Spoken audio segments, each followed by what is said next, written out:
Bonjour. En probabilité, on est souvent amené à calculer le nombre d'éléments d'un ensemble ou le nombre d'éléments d'un sous-ensemble.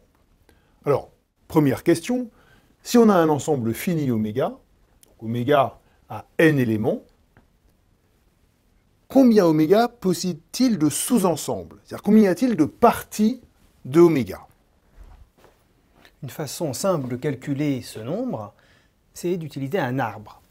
En effet, on peut se demander, pour notre sous-ensemble E, est-ce que A1 appartient à E ou est-ce que A1 n'appartient pas à E?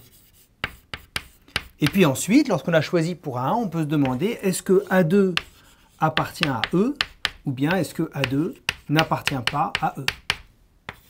Et cela dans les deux cas, que A1 appartienne à E ou que A1 n'appartienne pas à E.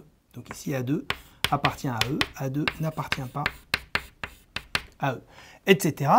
Jusqu'à AN. AN appartient à E, AN n'appartient pas à E.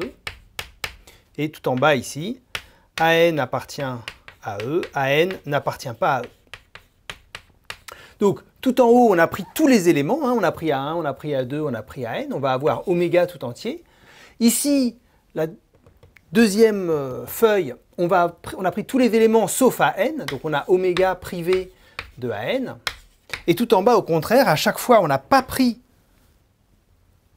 ni A1, ni A2, ni AN, donc on va avoir E qui est égal à l'ensemble vide, ou bien la feuille d'avant, on va avoir E qui est égal juste au singleton AN.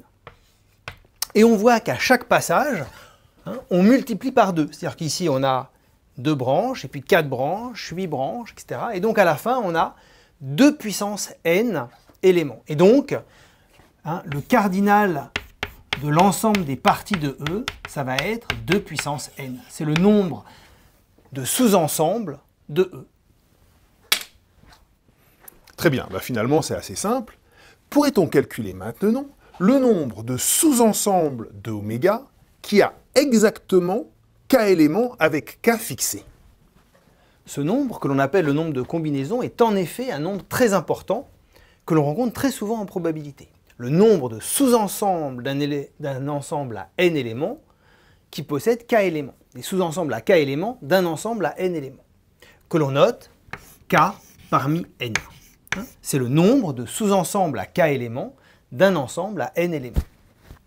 Alors, si k est égal à 0, c'est le nombre de sous-ensembles à 0 éléments d'un ensemble à n éléments. Il n'y en a qu'un, c'est l'ensemble vide, et donc 0 parmi n est égal à 1. 1 sous-ensemble à 0 éléments.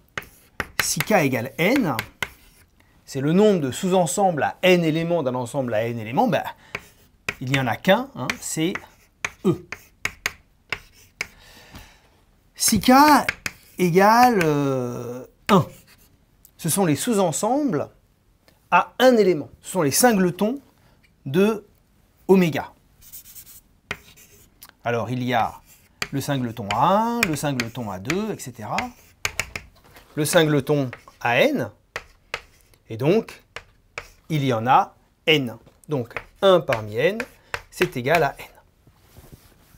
Et puis, si k égale n-1, bien on a oméga privé de A1, oméga privé de A2, etc. Oméga privé de AN. Et donc, n-1 parmi n, c'est égal à n. On remarque qu'il y a une symétrie. 0 parmi n, c'est égal à n parmi n. 1 parmi n, c'est égal à n-1 parmi n.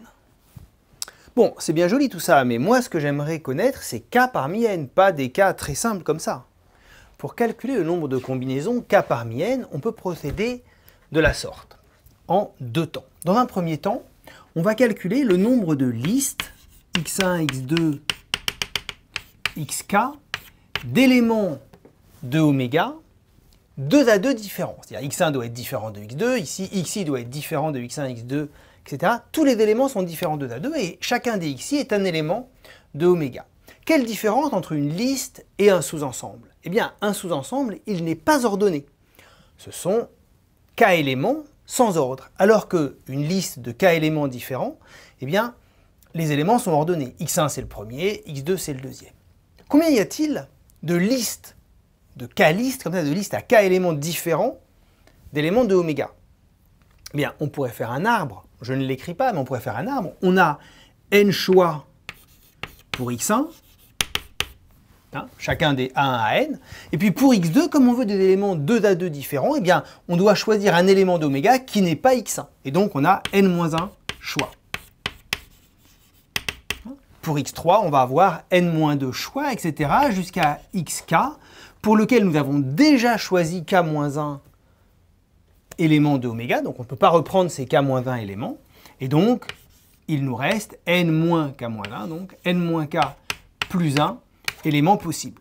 Et donc finalement, il y a n fois n-1 fois n-2, etc., jusqu'à n-k plus 1, liste d'éléments 2 à 2 différents,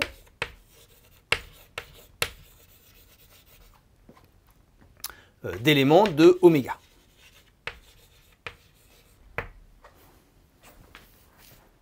D'accord. Mais nous, ce ne sont pas des listes que l'on veut.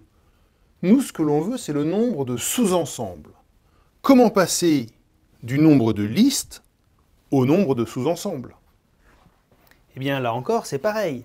Si vous avez un sous-ensemble à k éléments, combien pouvez-vous faire de k-listes d'éléments 2 à 2 différents à l'aide de cet ensemble de k éléments? Comment on fait pour construire une liste? Eh bien, on choisit le premier élément de la liste. Donc, vous avez k possibilités pour le premier élément de la liste. Puis après, pour le deuxième, vous devez choisir un élément différent, donc k-1, k-2. Simplement là, on va aller jusqu'au bout, puisqu'on va réorganiser ces k éléments.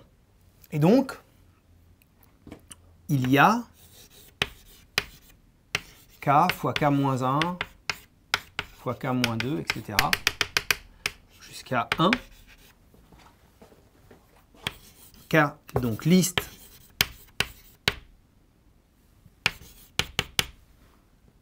de k éléments, différents 2 à 2.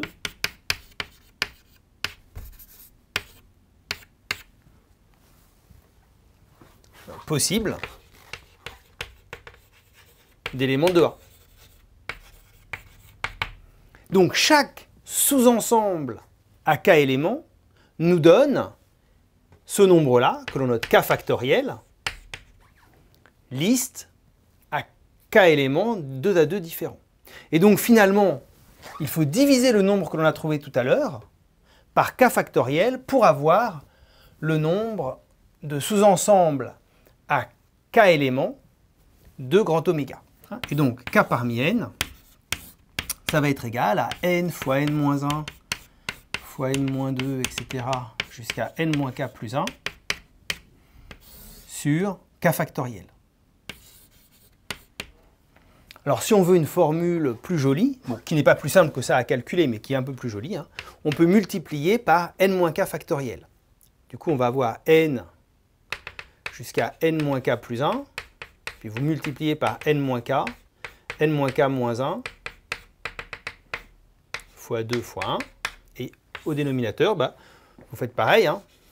Ici, j'ai multiplié par n-k, n-k moins 1, etc. Donc, j'ai multiplié par n-k factoriel, et donc il faut diviser par n-k factoriel pour avoir l'égalité ici. Mais du coup, au numérateur, on a n factoriel, donc on a n factoriel sur k factoriel, n-k factoriel. Et donc voilà une formule pour le nombre de combinaisons à k éléments d'un ensemble à n éléments.